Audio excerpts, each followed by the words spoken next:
lebe die nationalsozialistische Bewegung! Es lebe Deutschland! What sort of woman falls in love with a murderous dictator? Adolf Hitler's private relationships with women were a ferociously guarded secret. He wanted the world to see him as a man of high moral character, a perfect gentleman. In reality, he was anything but. He doesn't want a woman who will threaten him, who will challenge him. A best woman for a man is a young woman that you can mold and shape. The greatest loves of Hitler's life were so corroded and diminished by him that they saw only one way out. He patently had a very, very potent, traumatizing and almost desolating effect on women to cause them to try and kill themselves. His beloved niece, turned lover, shot herself with his pistol. He's controlling her as much as he controls anything else, and she's starting to see aspects of him that are to her frankly horrifying. A German film star lover fell from a hospital balcony. It's my belief that she was pushed out of the window and didn't jump. And Nazi insiders gave jaw-dropping accounts of how and why these women died, revealing Hitler as a controlling sexual psychopath. Undoubtedly, something very, very traumatic was being done to her at that time. Was suicide their only way out? I think it's simply a case of the terrible power that he had over them and the realization that they could never escape it.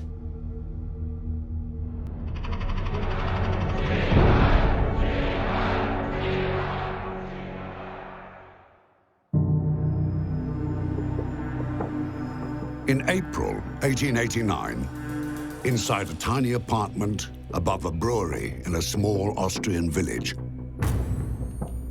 Clara Hitler gave birth to Adolf Hitler. After bearing 3 children who died young, Clara poured all her affections into her young son. He was the light of her life. To young Adolf, his mother was a saint, and his father a monster. Hitler's father, Alois, was a heavy drinker and violent. His father was a pretty angry guy and would take that anger out on Adolf and on his brother. He would take that out physically by beating them with some kind of a whip or an object, and it apparently took place on a daily basis. Clara would hear her boy's screams, and when the beatings were over, Adolf would run to his mother, and they formed a secret alliance. Hitler's relationship with his mother was extremely close. It would seem that a mother who's lost 3 children and then has a child who survives is bound to be extremely devoted to the child. His mother would line up to protect Adolf from his father. For Clara, this extremely close bond with her son may have helped Adolf deal with his father's cruelty. But there are those that claim this attention by Adolf Hitler's mother would warp his view of female intimacy and would play out in his distorted sexual relationships with women. If you're virtually an only child with a completely devoted mother, you really do believe you're the center of the universe. Hitler was the greatest narcissist in history. A narcissist is somebody totally self-obsessed. Everybody around them either has to make them feel better or be punished for not doing that. The teenage Hitler was already showing the first signs of a dark and dangerous obsession with women.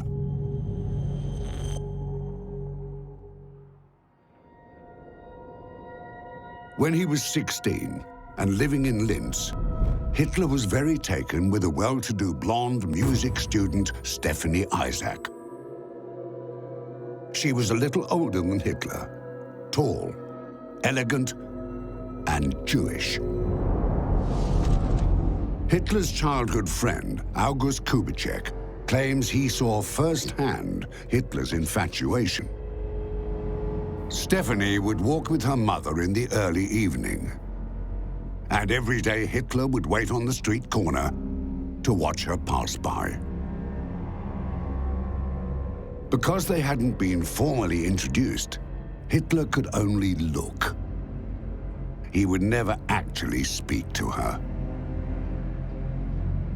From the first time he saw her, Hitler could not take his eyes off Stephanie.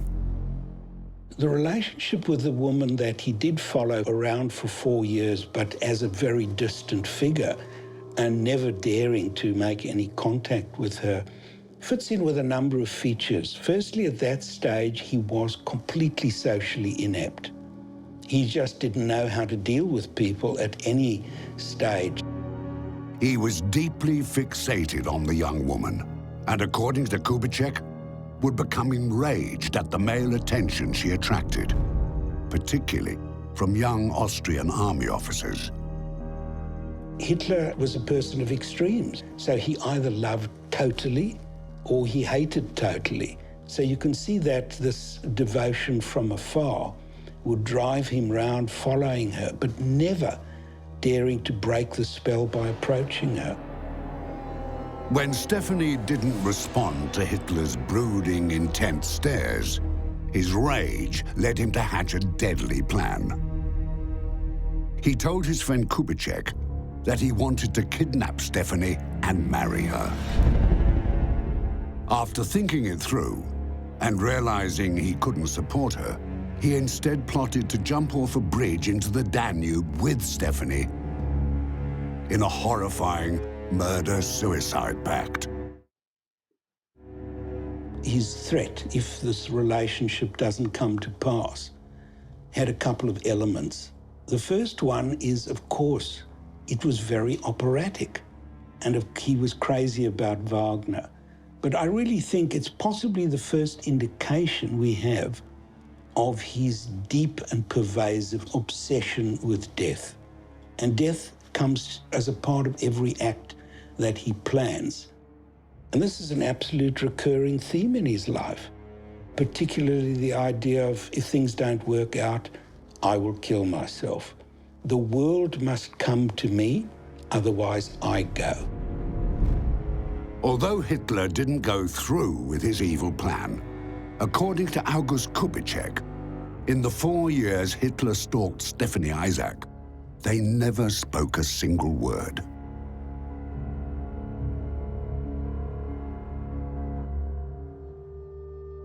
But this obsession with love and death gave a disturbing glimpse of the fate of other women who came into his life. His stalking of Stephanie Isaac came to an end in 1907. In December, a few days before Christmas, his beloved mother, Clara, died of cancer. Hitler was bereft. He worshipped his mother, and they were very close. And now she had abandoned him.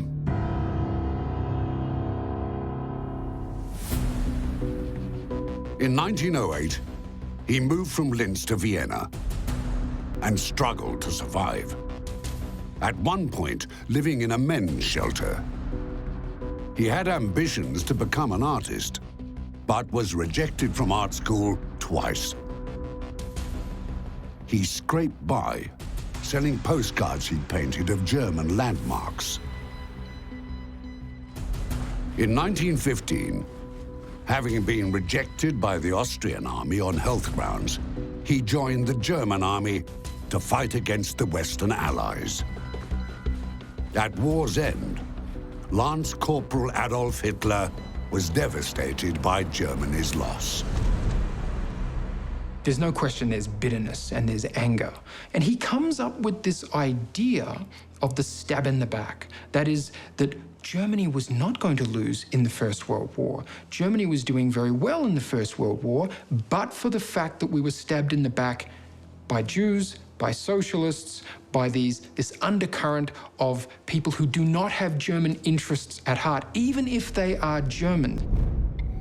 Hitler's hatred found a cause in the vicious anti-Semitism of Germany's political right. He joined a small band of disaffected German nationalists known as the Workers' Party, the future Nazi Party. I think there's a lot of delusion going on there, and when you're working in those radical right circles, you can talk publicly in racist terms, and there's a lot of racist literature, and there's a lot of pseudoscience about what the races are. Hitler himself has consumed a lot of this. Among his earliest letters in 1919, he talks about the fact that the first point of agenda for any German government needs to be get rid of the Jews altogether. As Hitler solidified his position in the Nazi Party, he sought out new maternal figures to replace his beloved mother. Like Winifred Wagner, the daughter-in-law of the famous composer Richard Wagner. Another influential older woman in Hitler's life was the wealthy socialite Helena Beckstein. She lavished Hitler with love, attention, and money. And once again, he became the adored son. These are people who are rich Munich society women. So they have two things. They had money and they had influence in society. He needed influence and he needed money. And he found it very easy to charm them. Otto Strasser, a former confidant of Hitler's, claimed Helena and Hitler were abnormally close. She called him her little wolf and stroked his head as he sat at her feet. Wolf was Hitler's pet name, used only by those close to him. Helen Bechstein referred to him as like a son, and he was frightfully good at playing on that. I mean, that's what he'd been doing. He'd spent a lot of his time being the beloved son of an adoring mother. And here he had this whole group of women who were adoring this young man, and they flattered him.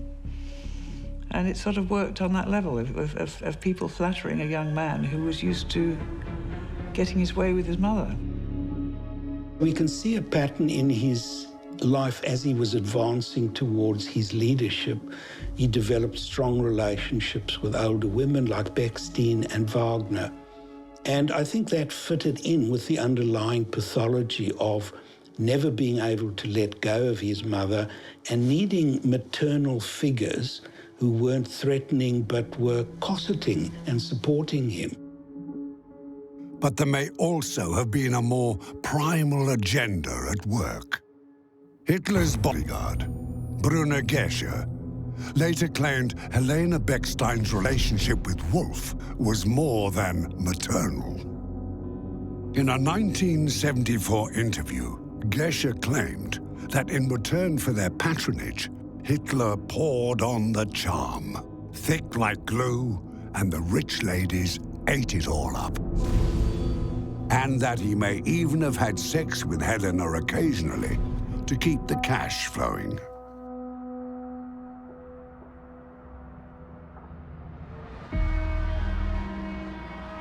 While Hitler was courting mother figures, he was also gaining rock star status with younger women. At Hitler's early rallies, female supporters were given front row seats. Their adoration for Hitler was plain for all to see. Hitler's love life was a hot topic of much speculation, and people were curious why Hitler wasn't married. His answer was always, "My bride is my motherland."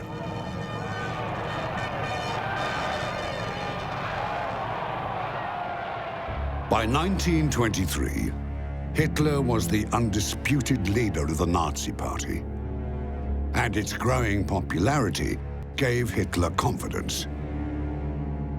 Impatient with political posturing, he ordered his stormtroopers to foment armed insurrection from a beer hall in Munich and to seize power by force. The beer hall push was a statement of intent rather than a desire to really seize control in southern Germany. It shows Hitler being the risk taker that he was always going to be. His grand plan was to seize control of Munich's state government, then march on Berlin and overthrow the federal government. Hitler's plan failed. He was arrested and sentenced to 9 months in jail for treason. Going to jail was something that he was well aware could be the outcome of his endeavours to seize power locally, but he was willing to accept that. Time spent in prison would give oxygen to his ideology, and indeed it would be in prison that he would write Mein Kampf and further refine his political thinking. After his release from prison, Hitler returned to his mountaintop retreat, the Eagle's Nest in Berchtesgaden. It was here, in this mountain village, where he first saw Maria Reiter. Pretty blonde Maria was working at her family's clothing store in Berchtesgaden when she first met Adolf Hitler. She was a vulnerable young woman, as her mother had died just 2 weeks earlier. Maria Reiter, later known as Mimi Reiter, was a young woman who actually Hitler knew when she was about 16. He was obsessed with her. Hitler once wrote that the ideal woman would be young, pretty, and as pliable as wax. After a chance meeting in a park, Hitler was persistent in his attentions and visited her several times in the store. Finally, against her older sister's wishes, Maria agreed to accompany him to a local Nazi Party rally. She was 16 years old. Hitler was 37. As a narcissist, he would have liked very attractive young women. That made him look better. So you've got this older man who's becoming a high flyer. So he doesn't want a woman who will threaten him, who will challenge him. Watching him speak, Mimi, as Hitler called her, was captivated by his oratory and its hypnotic effect on his audience. She felt he was speaking just to her. He just kept fixing his eyes on her. His stare was intense. She said she would never forget how unsettled and exposed it made her feel. Afterwards, they shared an intimate dinner for two. For young Mimi Reiter, it was intoxicating. Hitler knew exactly what he was doing when he turned his attention to a girl young enough to be his own daughter. Hitler didn't make firm relationships with the women at his own age. And I think that was for a number of reasons. Firstly, he was very socially inept. The second issue is he was threatened. And I think that this plays into deeper issues. If you have somebody your own age, you're supposed to have a relationship. You're supposed to expose yourself to them. And that really threatened him. Over the course of 1926, Hitler would often visit Mimi when he was at Berchtesgaden. On one visit, he picked her up in his car and insisted that she go for a walk with him alone in the nearby forest. According to Mimi, it was here they had their first kiss. She said Hitler was forceful and pressed her tightly. 3 months after her 17th birthday, Hitler and Maria had sex for the first time in his Munich apartment. She was besotted. In the coming days, Hitler returned to Munich. They wrote to each other, and Mimi kept all their correspondence that detailed their affair. Hitler wrote how ardently he desired her, as if it were the first time.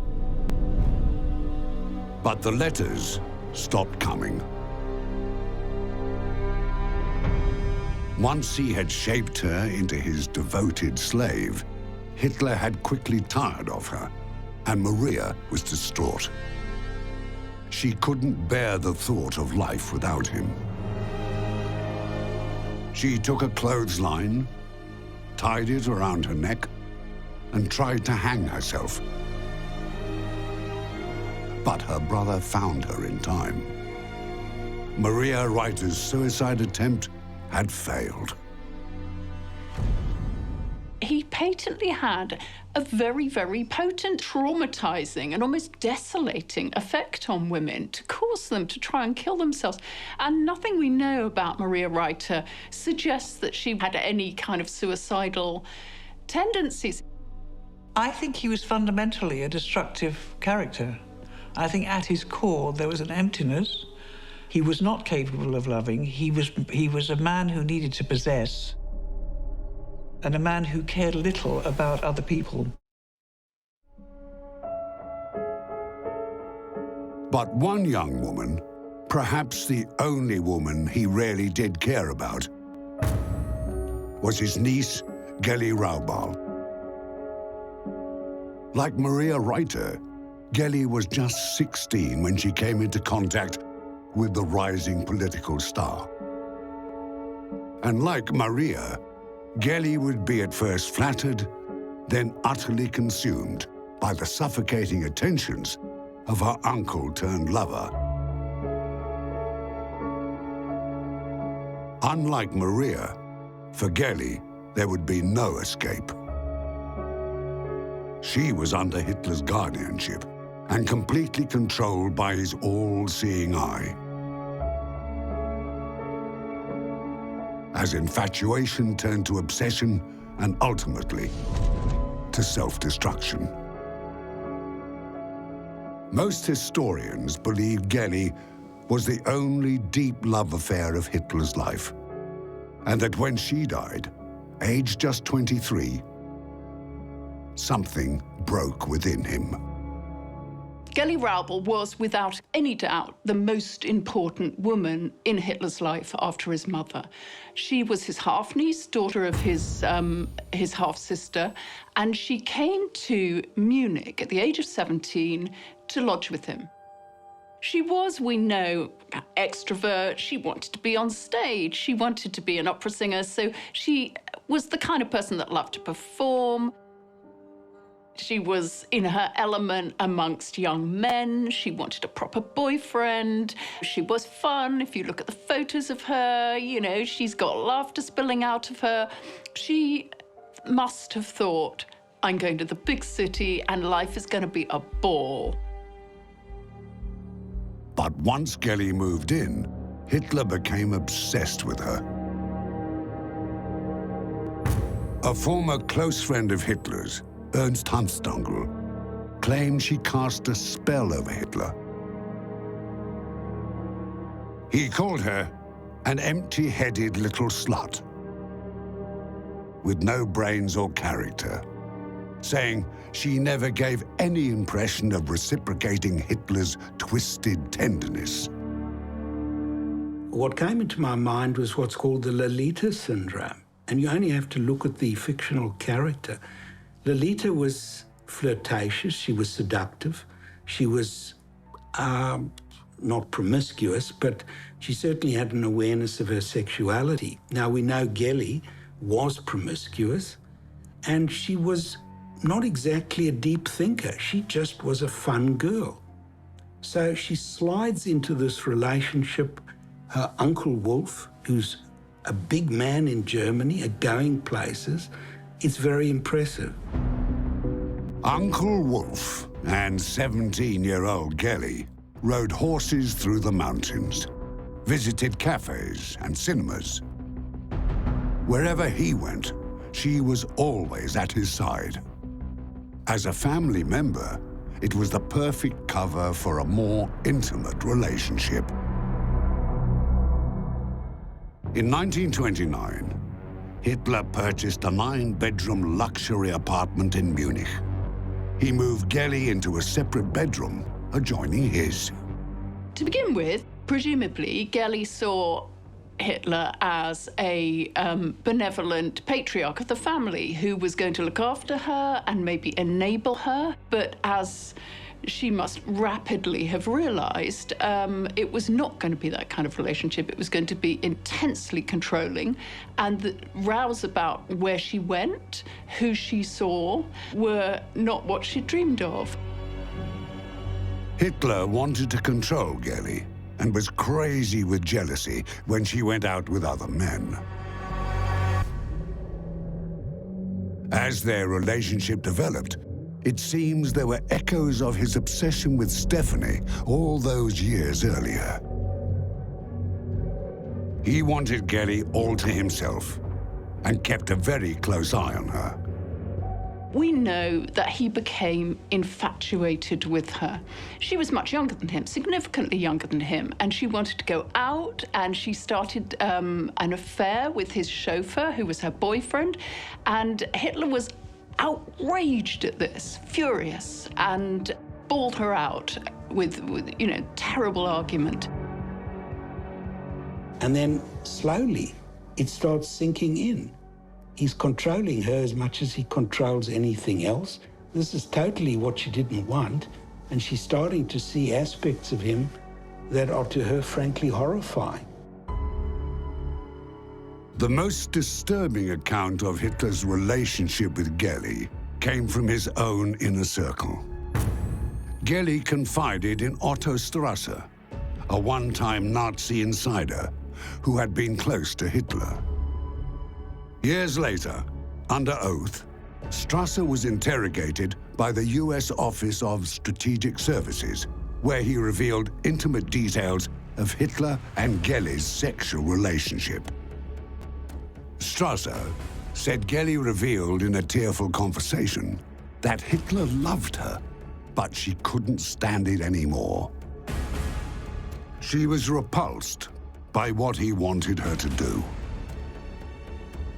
Hitler made her undress and stand over him naked, and then urinate on him to give him sexual pleasure.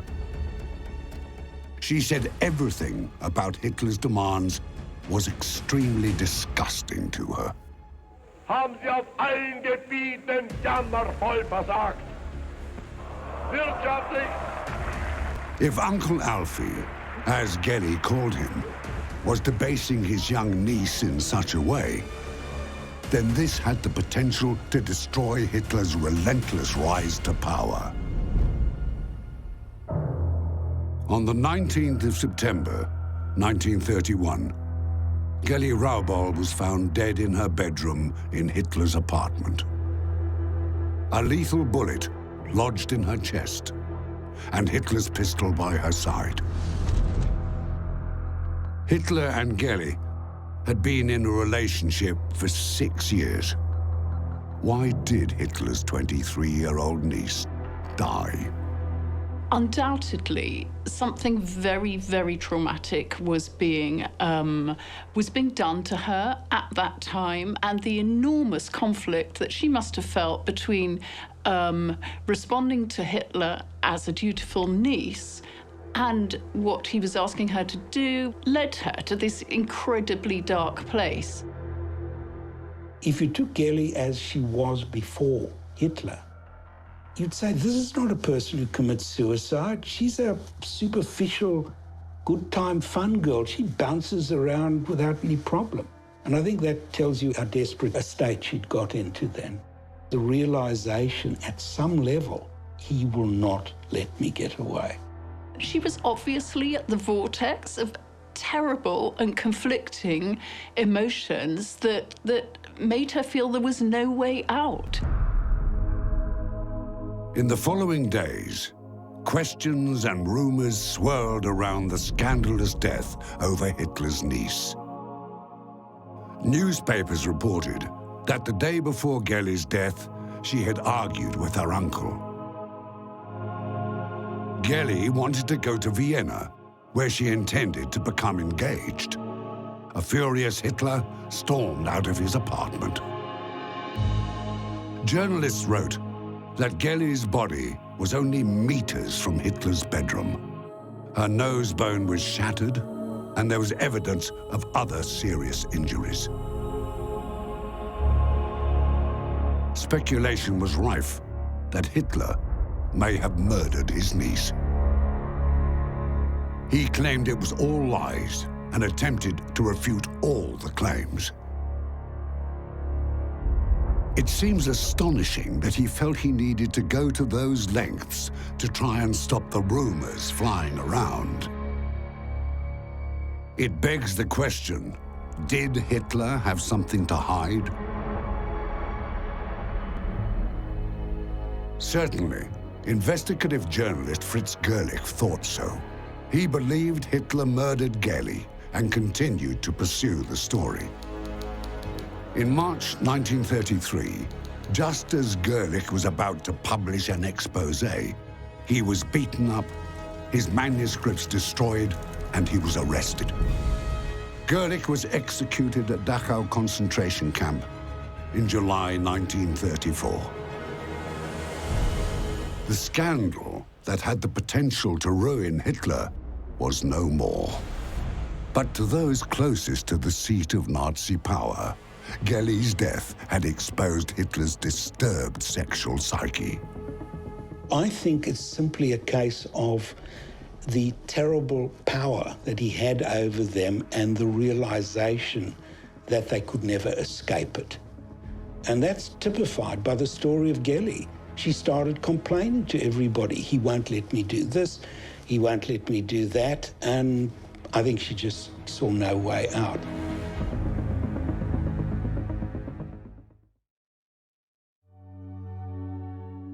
The year after Gellie Raubal died, Hitler began courting a new lover, a woman who could match his powerful status.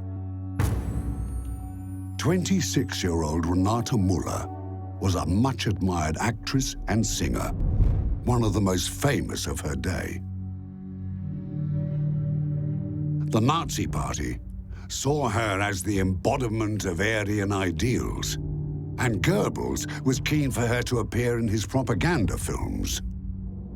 Renate Müller was one of many actresses, actually, who were invited back to the Reich Chancellery for an intimate dinner with Hitler. He did that a couple of times with other women, and he loved actresses. He was interested in actresses. And she was a gossipy actress who regaled people after this particular dinner with what had passed between them. Her friend, producer Alfred Zeisler, claimed Renate told him an unsettling story of Hitler's behavior behind closed doors. And once again, they point to a man whose sexual preferences were way out of the ordinary.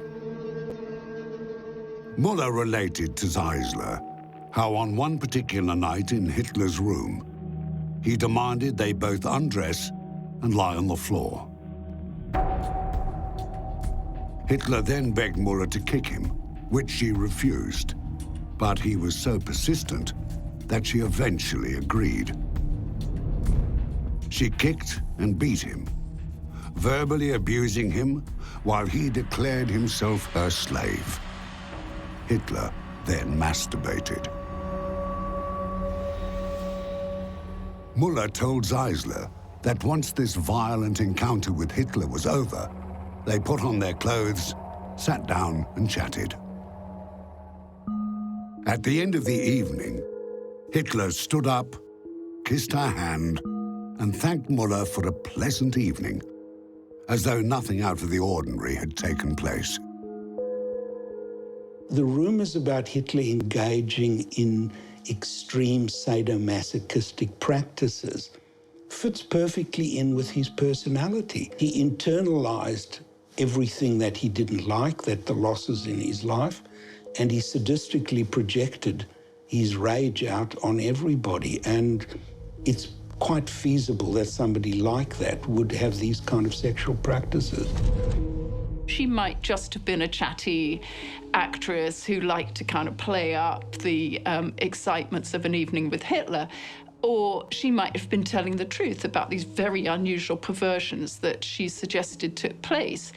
The gossip that Renate Müller was alleged to have spread, it was that, he was a coprophiliac and that, he enjoyed other debasing sexual activities. Inside the masochist, outside the sadist. It appears it may not have been wise to talk about what went on behind closed doors. The Gestapo had Renate Müller under round-the-clock surveillance. In 1937, she sought treatment in a sanitarium and asked to see Hitler, but he refused. It seems this was to be one of her last requests. From an upstairs window, Renate Müller saw 4 SS officers approach the sanatorium. Shortly after, she fell to her death. Renate had a terrible end in that she was being treated as in a clinic for, quotes, depression, and fell out of a window. But falling out of a window was a way that very many enemies of the regime met their end. It wasn't an unusual way, actually, to be murdered in the Third Reich. It's my belief that she was pushed out of the window and didn't jump. She had caused embarrassment, and the things that she was alleged to have said, she had embarrassing and scandalous. So I think that was why she met her end. Renate Müller was just one more casualty in the intimate life of Adolf Hitler.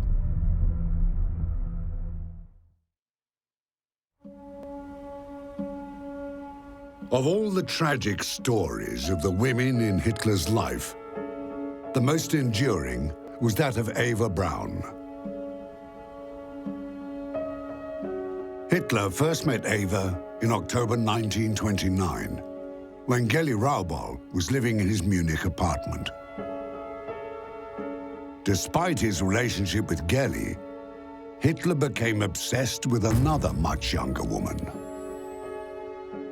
Eva Braun was a young, pretty, blonde assistant at the photographic studio of Heinrich Hoffmann in Munich.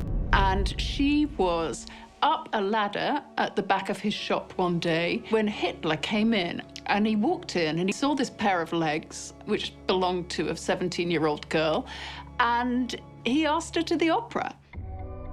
Hitler introduced himself as Herr Wolf, not revealing his true identity.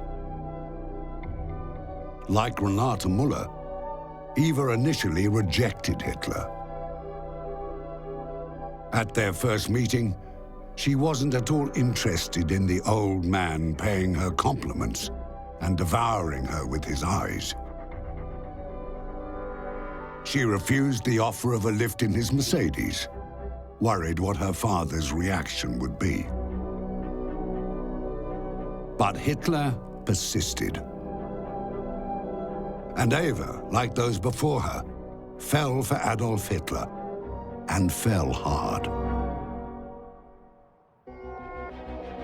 In 1935, when she was just 23 years old, Eva wrote in her diary that she was the mistress of the greatest man in Germany and the world. But very few people knew she existed. Hitler kept their relationship a closely guarded secret from all but his inner circle. Eva was the hidden girlfriend. It was important to Hitler that nobody knew that he had a relationship, because he had always said, I must be married to Germany. It would have been, he believed, kind of death to his public persona if he were to marry. And you have to remember, this was somebody who actually received more fan mail than all the Beatles and the Rolling Stone combined. Wherever Hitler went, he was surrounded by women, like, throwing themselves at him. You know, sometimes they'd jump in front of his car and take their blouses off and things. So he thought it would be a bad move should he be seen to be coupled up. So consequently, Ava was kept very, very much under wraps. And this didn't accord with her view of what a normal relationship should be. Like Gelly, Ava Braun's diary entries indicate the traumatic effect Hitler was having on her state of mind.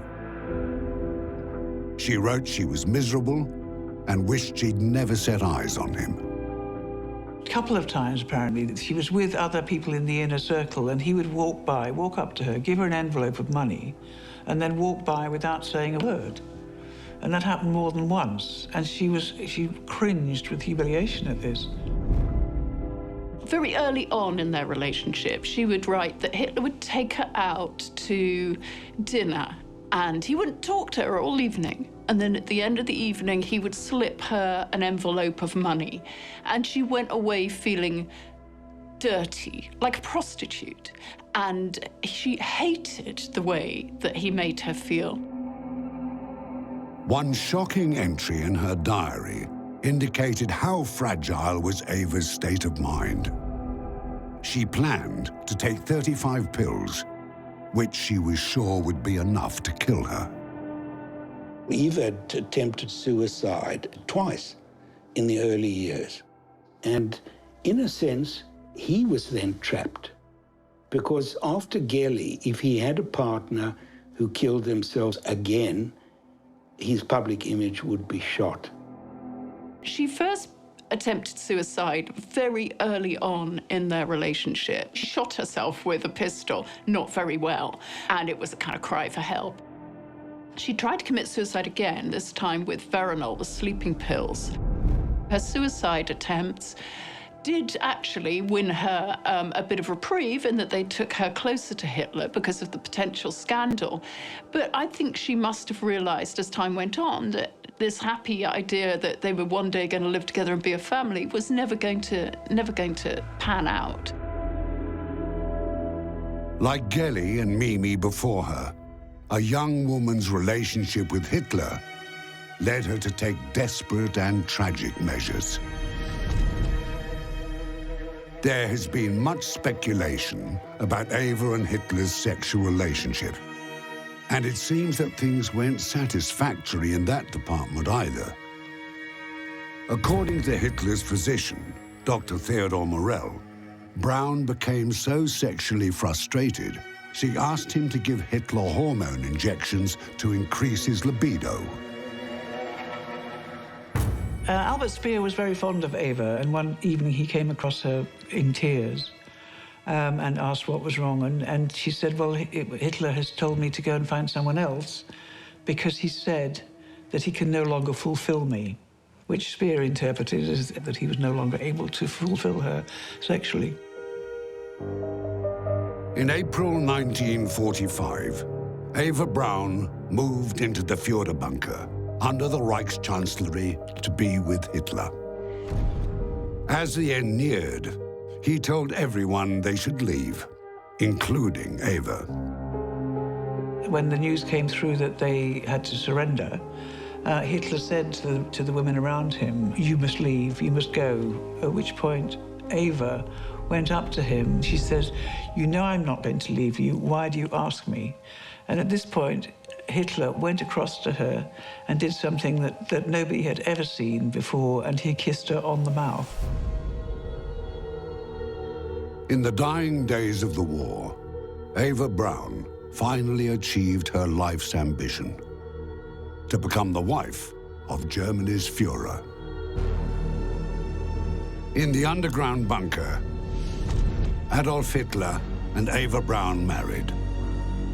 What Hitler did in marrying Ava right at the end, it's a way of saying, you've served me loyally, and here is your reward. So yet again, he's failed to see the person in front of them and to understand them. And of course, it's what she had always craved, and she decided to tell herself that it was great. So it was a kind of death wish, but in a way, her entire relationship with Hitler had been a death wish. 36 hours later, on April the 30th, 1945, the newlyweds sat together on a small couch in the Führer bunker beneath the bombed-out Reichschancellery. They both swallowed a capsule of cyanide, and Hitler also shot himself in the head, just to be certain.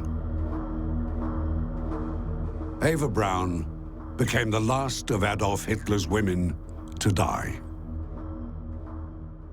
What you make of the suicide of Eva Braun, I think it had a lot to do with her obsession about being recognized as the Führer's wife.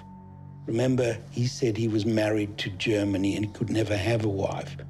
And she was so determined to kind of trump that. She just couldn't see any life for herself away from Hitler.